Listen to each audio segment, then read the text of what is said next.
Something else you notice straight away in the M3 compared to the M4 is these B pillars are a lot further forward, so getting in and out is a little bit harder, but still very easy. But when you're in the seat, you actually feel a bit more cosseted. You feel like there's more metalwork around you, which effectively there kind of is. So it does feel a little bit different from the driver's seat, but essentially from here forward it's exactly the same.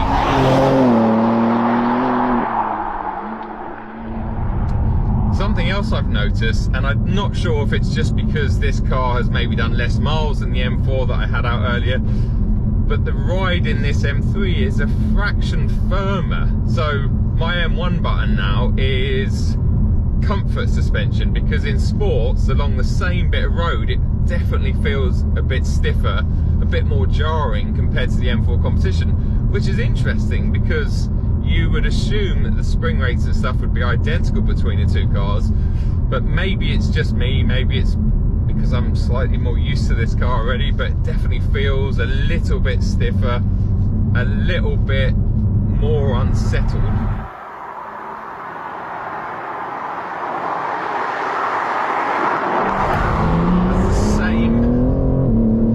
Magic amount of traction. I've got the traction control switched onto 2, so that's basically backed all the way off. Gives me a tiny hint when I need it, but it's unbelievable. It's still only 5 degrees out there, and yes, I do have a little bit of temperature in these brilliant Michelin Pilot Sport 4S's, but the traction this car finds out of corners is just unreal.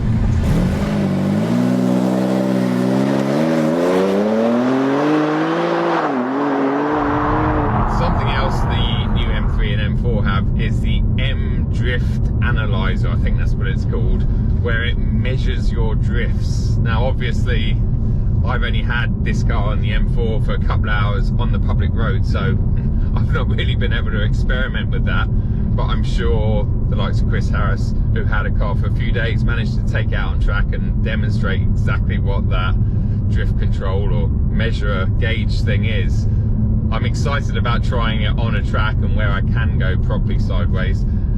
Is it gimmicky? Probably a little bit, but I'm sure it does a good job of measuring the drift, and I'm here talking about it, so so it's definitely worth putting in the car.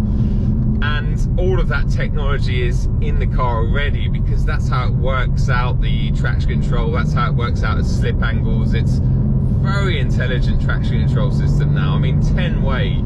It's amazing. I've found level 2 to be my favourite for on the road. It just lets you get slightly out of shape, but not silly angles.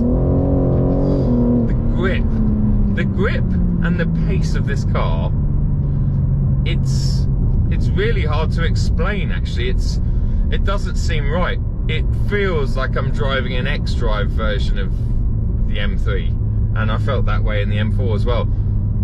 If I didn't know, I would have said, yeah, X-Drive, but massively rear bias, because what happens is you go sideways, but it just fires you forward as well. And normally in a rear wheel drive car, when you go sideways, you're losing forward momentum, so you're not accelerating that hard. But in this thing, it seems to do both.